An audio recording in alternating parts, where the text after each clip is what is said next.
Hello, ladies and gentlemen. Welcome along to Crown Business TV, the place where business owners and entrepreneurs receive valuable insight and takeaway information to improve their profitability and business growth. Strap yourself in for another amazing episode with your host, Harvey Lynch.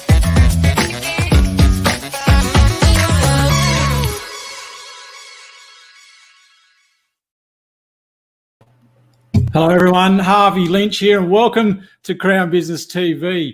How about that intro, hey? Myself giving myself an introduction, fantastic. Joining me tonight is special guest and co-host Steve Becchio of Reboot Business Strategies, joining us very soon. But first of all, I want to introduce you to Jim. Hey there, meet Jim. Jim owns and runs a successful business. Jim and his team love what they do. They work hard and are proud of their achievements. But one day, Jim's workflow had suddenly dried up due to a nasty virus that had shaken the economy to a standstill. And of course, Jim was getting rather concerned as to what this would mean for the future of his business. Would he have to lay off staff? And how would he maintain his valuable customers? Although, whilst not to be undone by this current crisis, Jim thought about ways in which to deal with his situation. He wanted to keep his business alive and keep his business thriving as well. After all, Jim had a loving family to look after. He went in search of information, to which he discovered a business expert who gave him a guide that helped him focus on his business in the right areas and outlined strategies to reboot his workflow and maintain his profitability. And after putting these tips to work, Jim now feels more confident than ever to handle times of uncertainty, to which he is now certain of a bigger and brighter future. So Jim recommends, don't get bitter during times of adversity, get better. Be like Jim. Download your free guide today.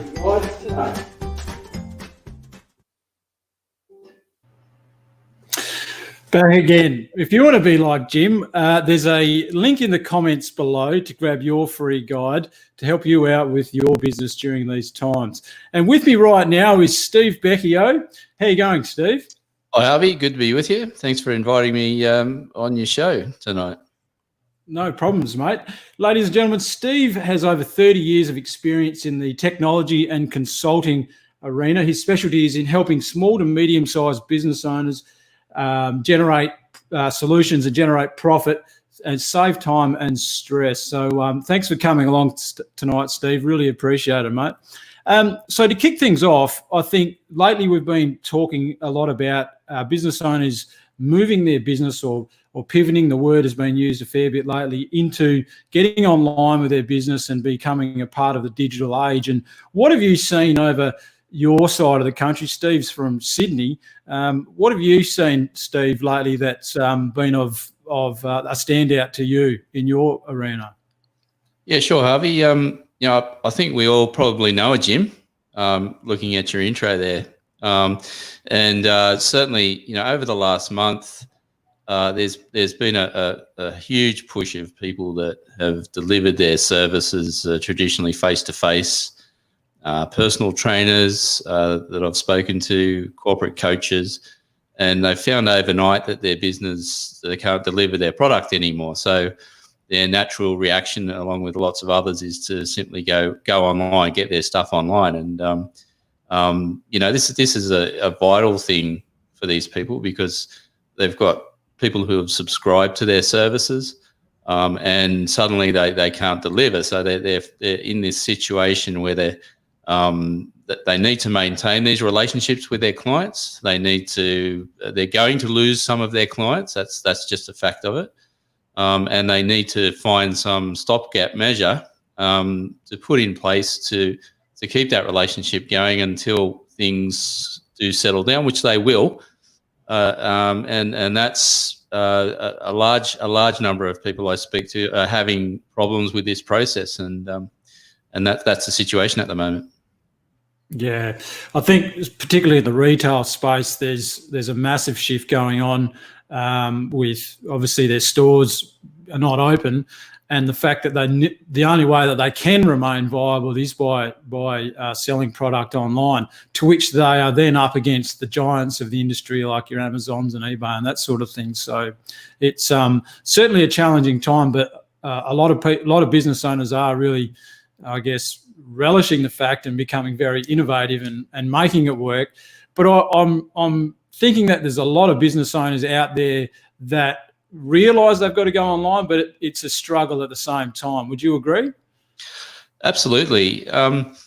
It's also a great opportunity for these business owners as well, and a lot of them that I speak to, and these are just through networks and family and friends that their business have suffered, realise the value of going online. They've never really had to face this dimension to their business before. And when they start to look at the possibilities, they get very excited about it. So when they realise they can actually create new products and additional sources of income, and they can start creating courses and delivering value and scaling their business, they start to get pretty excited. So the prospects for this sector, for the online delivery mode, are really good for a lot of micro and small business and medium business that don't have the budget that the big players have. They can still compete in their niche areas. So yes, it's a very good story going forward. Yeah, and what about those smaller players? I mean, along with this shift is going to be a lot of the competition are going to be thinking the same sorts of things, and the fact that they don't have big budgets. Would you agree that it's fairly essential that the budget that they do spend online is going to reward them profitably? Well, that's right. There's a lot of noise out there. Everyone's online. So everyone who can put a video online is out there. Everyone who does a course is doing a course online. So the challenge for business owners that are now moving into this area is to get above the noise. And in order to do that, you don't have to spend a lot of money, but you have to think strategically about your market and your message and how you put it out there. And thinking strategically will save a lot of time and will save a lot of money in the long run. So that's the challenge that people face who are shifting to online business. Yeah, and I guess thinking strategically along these lines, as far as like a lot of business owners have a website already, what they can do with their website, or do they go the social media route? There's obstacles in each arena, isn't there? Each platform that are challenges to get them to work. I mean, quite often I see websites that are pretty much a pretty picture, right? They look good, but they just don't perform, right? And I see that becoming it's like a blindfold effect for business owners, in the fact that, I don't worry about a website because they're no good. They don't earn me any money. But would you find the same thing, that websites, if not constructed properly, they will not work. They will not give you ROI. Well, that's absolutely correct. And really what the message is here is that the traditional principles of marketing still apply here.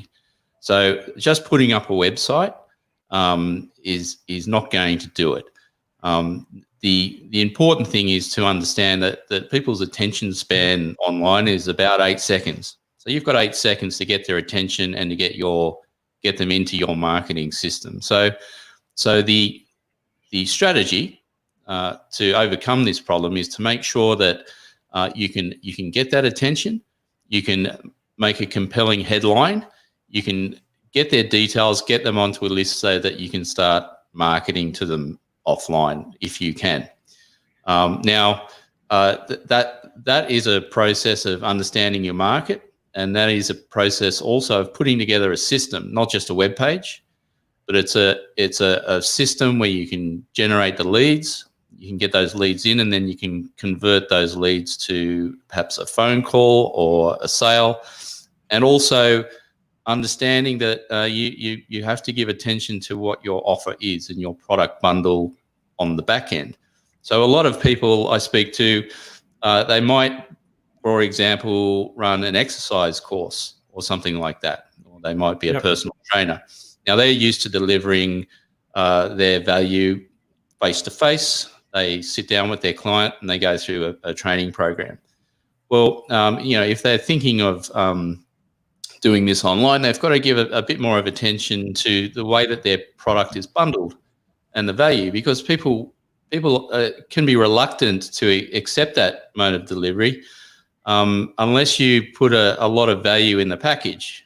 Now, they might consider complementary products that they can bundle with their offer. They might consider that also their existing customers, and even the ones that defect in the short term, they can market to those customers who might be interested in other products down the line. So it's not just a matter of taking my widget that I'm creating and put it online. There's a few strategies that need to be put in place to make it work for them. Yeah, and so strategies, you're talking a bit about a funnel system. So which is a lead generation system generated from an advert, whether it be maybe social media adverts, lead funnel system, so that it gets to a point where it's off website or off social media to the point that your sales system then kicks in and you're chatting to them over the phone, something like that. Yeah, that's right. And this can be overwhelming for a lot of people that have never had to deal with this before. So there's a few basic things to think about, and the first one would be to understand the market and the niche that they're serving. Yeah. Just to understand, get into the mind of the person that they're marketing to. So, for instance, a personal trainer might understand that a certain number of their clients are elderly and they want a different type of service to ones that might want to lose weight and get ripped or something like that. So it's really putting more thought into that process.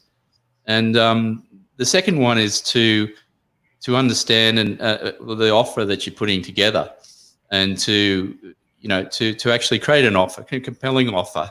And part of this, and what I've found has worked well, is that due to the fact that you're going to lose some customers in the short term while there's this disruption on, if you give away some free value, if you give the value first, you actually generate a lot of goodwill and you will retain some of your business.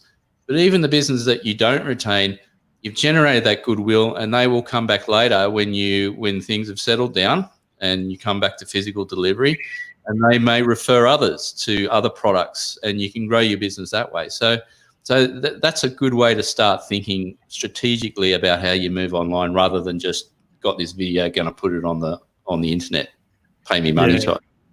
Yeah. And when you mention understanding your market, are you coming from a point of view of really it's a matter of getting out of your own head as a business owner and becoming your customer, isn't it? Like understanding the needs and wants and the hopes and the fears and the desires of your actual customer, rather than what you think that the customer needs. Very much so. Very much so. And one of the biggest skills, or one of the biggest principles you can learn is what the elements of some good copy are. Because in the online world, your copy is going to get the attention, and without good copy, you won't get people coming into your marketing system. And the first thing is just a good headline.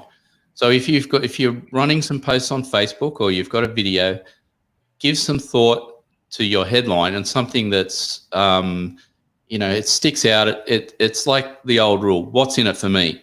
Every message you send out should be what's in it for me, for your prospect. And then, there are things in your copy, and there's a 3-step process that's fairly standard. It's called hook, story, and offer. So a good headline, then you go into a piece of copy that outlines the benefits, not talking about yourself or your business, the benefits to your prospect or to your market. and then you make an offer, and that's called a call to action. If you just remember those three things about putting together some basic copy, you can put together something pretty good yourself. Yep. And you can certainly, if you get to a point where you want to, get a third party to do this, you know what to ask for. You know what the basic elements are. So that's probably a good tip right there that will stand you in good stead. And that would apply no matter what platform or whatever you're using, and it does apply as well to offline strategies. Same rules apply. Yeah, absolutely, Harvey. Like I said before, it's the marketing principles that have worked for 100 years still apply here, and in fact, it's a good thing to get your list and to get your prospects offline, because then you've got their attention. Online, it's really hard to keep people's attention and to keep them around. So your marketing system should try and get them, and your relationship that you build with that list means that you own that traffic and you can speak to them and send your message without too much noise around you.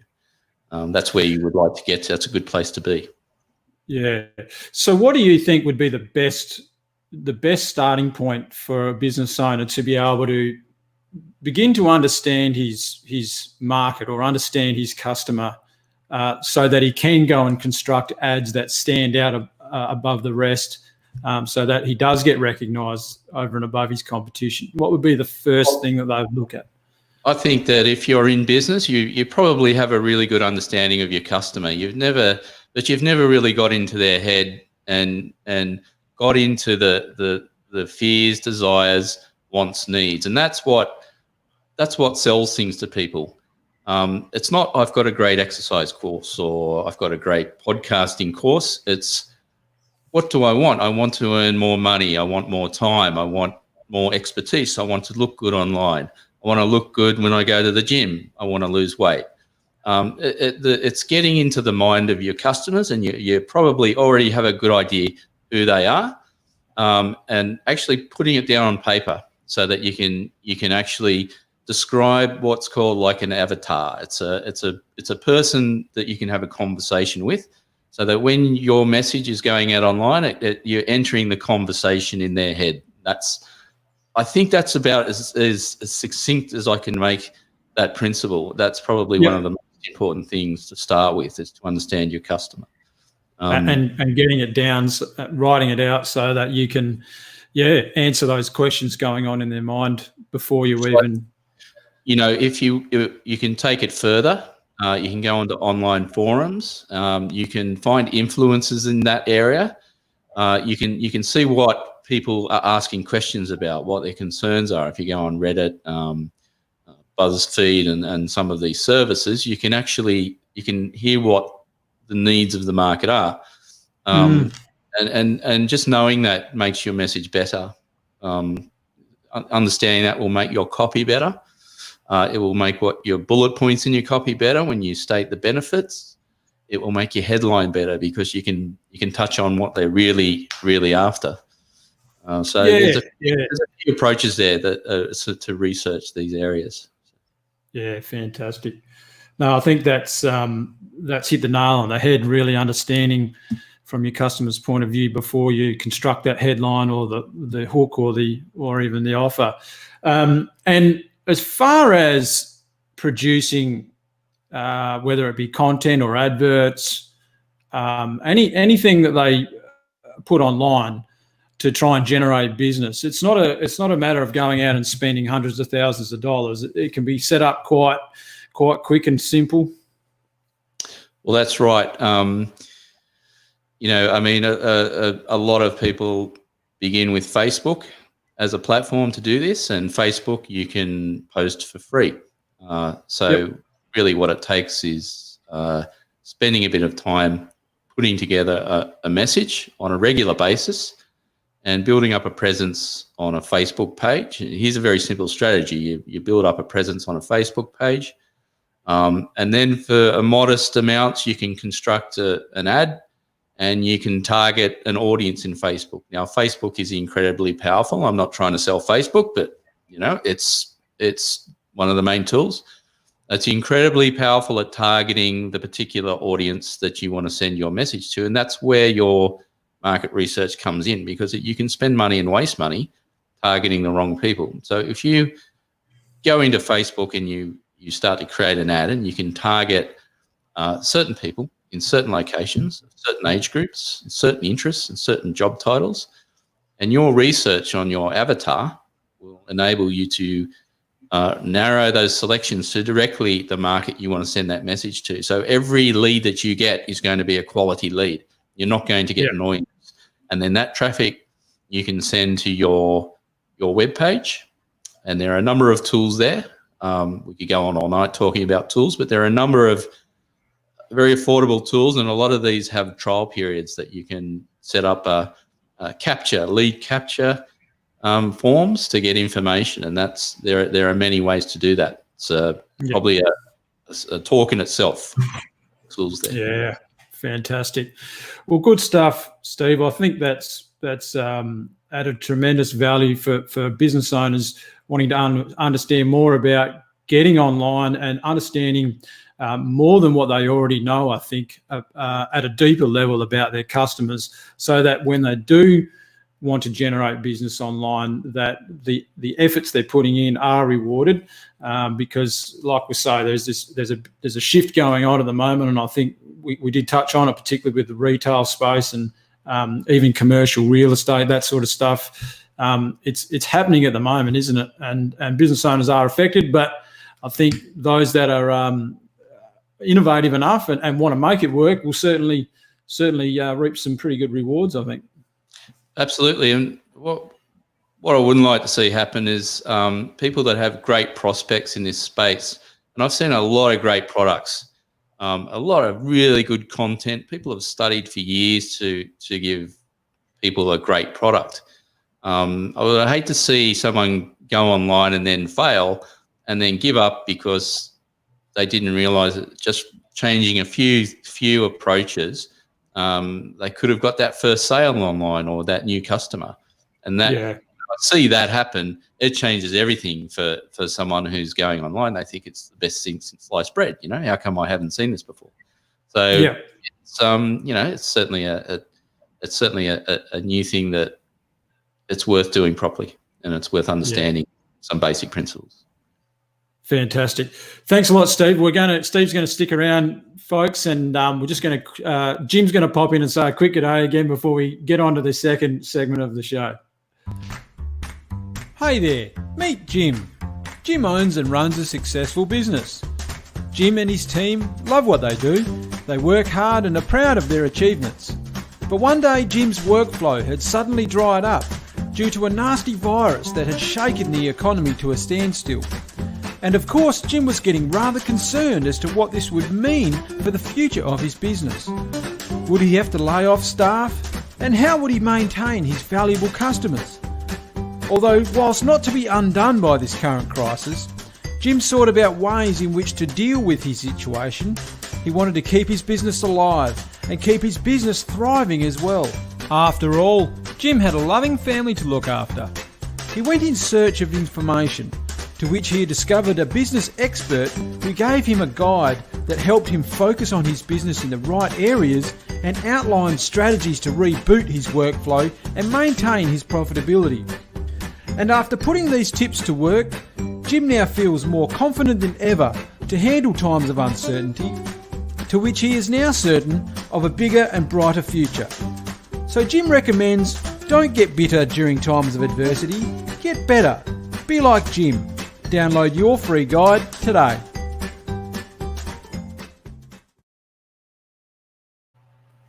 And for those just joining us, ladies and gentlemen, if you want to grab a copy of that guide, they're just in the comments underneath. So, Steve, I want to move on now to communication. We've spoken a bit about this lately, and I think it needs to be at the forefront of people's minds, up there with getting online with their business, because I've noticed during the week, in particularly in Facebook groups that I'm a part of, right? So I am a member of some business groups online. giving value where I can and helping out. There's also collaboration going on there as well. And one of these groups in particular was an accounting group, right? And I noticed a conversation going on there that obviously accountants right now are inundated, right, with what's going on with JobKeeper, JobSeeker. I think the government, right, has just unloaded all their shit, mind my language, onto the accountants to get them to sort it out and be able to help their clients out. And what I'm seeing going on is that whilst they're sorting all this stuff out, their clients are just, hammering them, am I eligible for this and what's going on? And it's getting to a point now. The conversation was getting quite, emotional there. Like, I don't know how I don't get emotional in text messages, but the fact is that this particular guy's clients were contacting him flat out to the point where he was getting text messages at home at night time, right, while he's at home knocked off with his family. Now, you've got to cut the accountants some slack at the moment too. I mean, they're just getting hammered, right? And this is not a crack at accountants at all. This is a purely as an example to business owners in general. And so what's going on is that they've set up a webinar and they're explaining to their clients, we're going to have a webinar at the end of the week. Everything you'll be told about JobSeeker, JobKeeper will be explained on the webinar.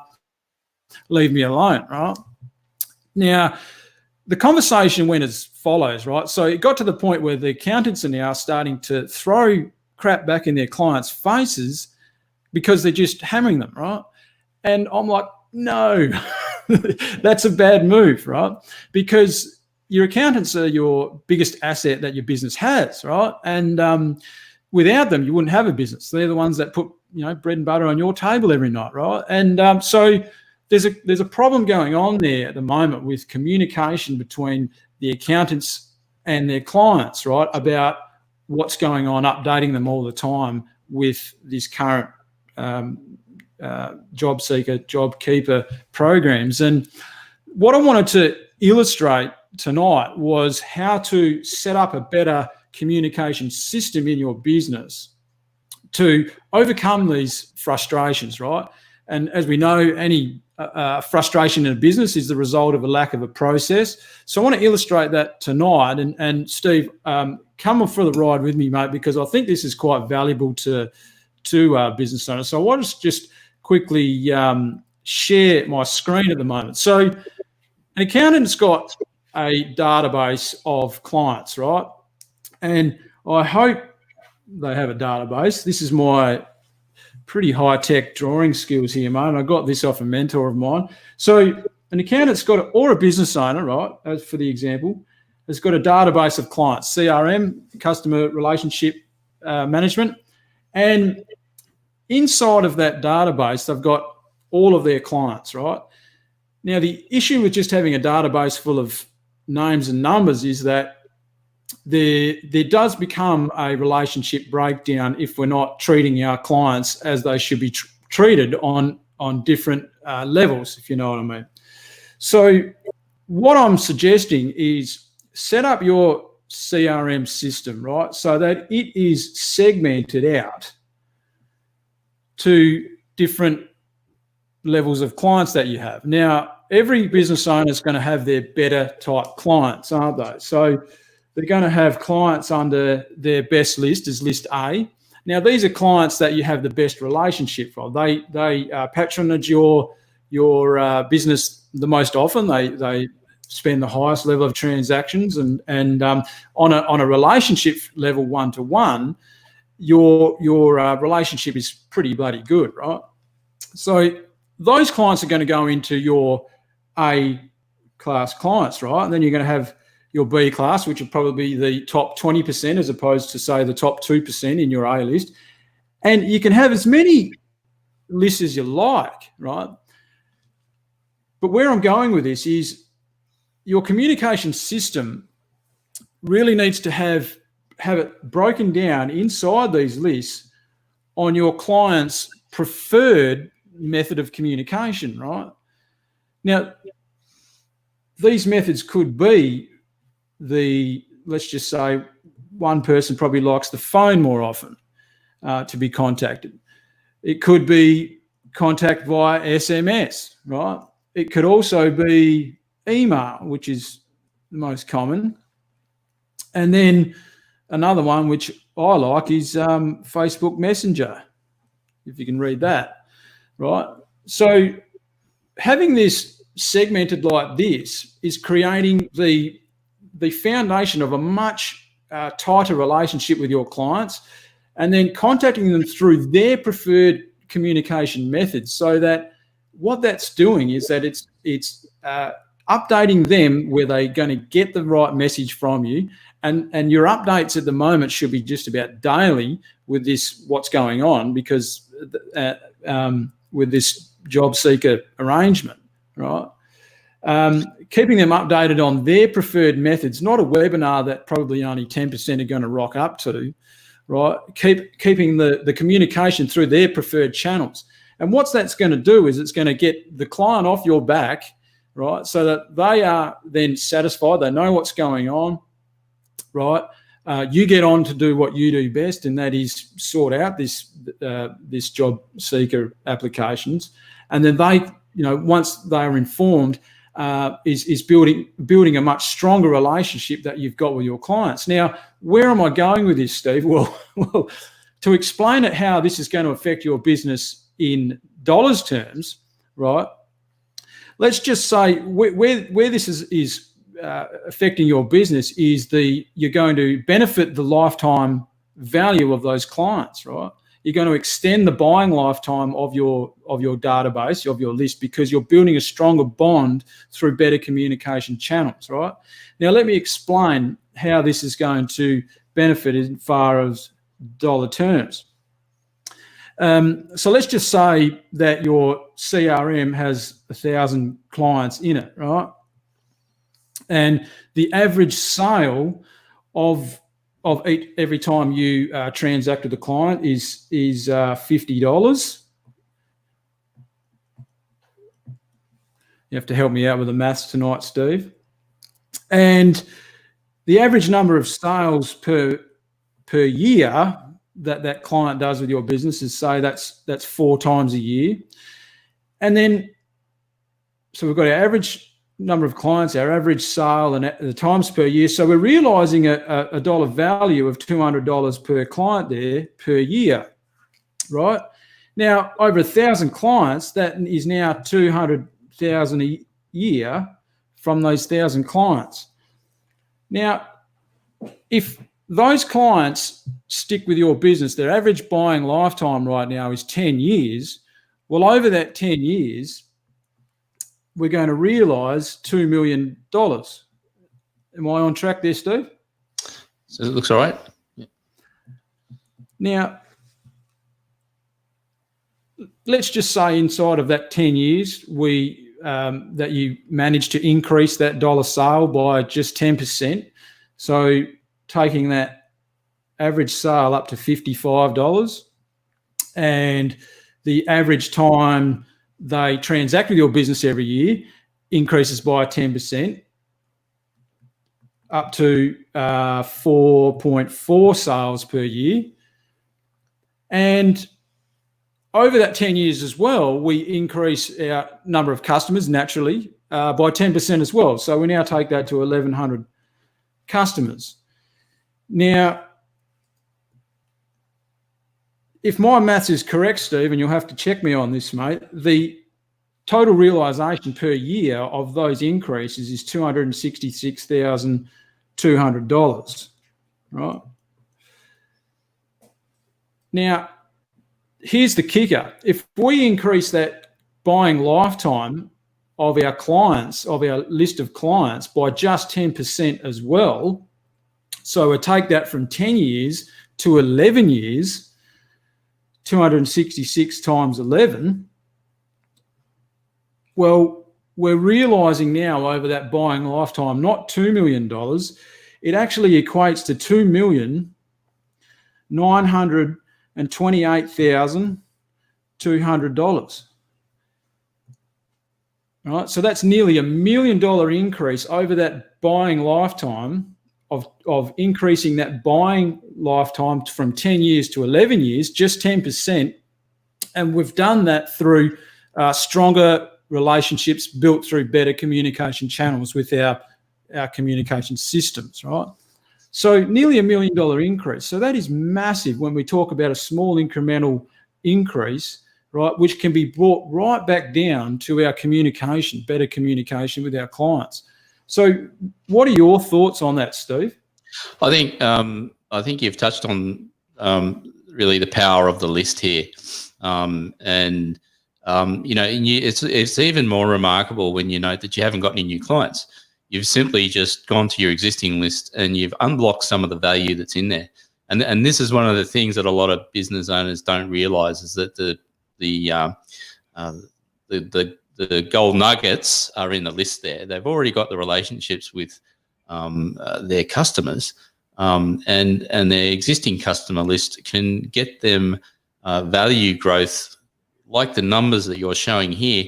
And it also can do it without having to spend a lot of money on marketing. And as you know, getting a new customer is one of the most expensive things you can do. So it's a very powerful example that shows the value of understanding your list and getting the value from it. Yeah, absolutely. And the rewards are huge, aren't they? With not a lot of effort, but just better communication channels. And please, accountants, if any accountants are listening right now, it was not directed at you. It was an example that any business owner can use with their own database, their own clientele, to build that relationship through having better communication channels, and the rewards are definitely there. So I'm just going to, I'm finishing on that. I think, Steve, that's shed a bit of light on the communication side of things for this evening. And do you have any other input tonight? No, I think it's been a really good session. I think we've covered on a lot of topics, and it's a lot of information to digest. But I think we've highlighted some key points there that can add value to a business owner straight away. Not just one that's going online, but they're principles that are useful in any business. And I appreciate the invitation to come and speak to you tonight. So. And thank you for coming along, Steve. Much appreciated for your help. And we'll definitely check in again very soon with what's happening with your world over there in Sydney. It'll be a pleasure. Absolute pleasure. Harvey. Thanks a lot, Steve. We'll see you all again very soon, folks. Catch you later.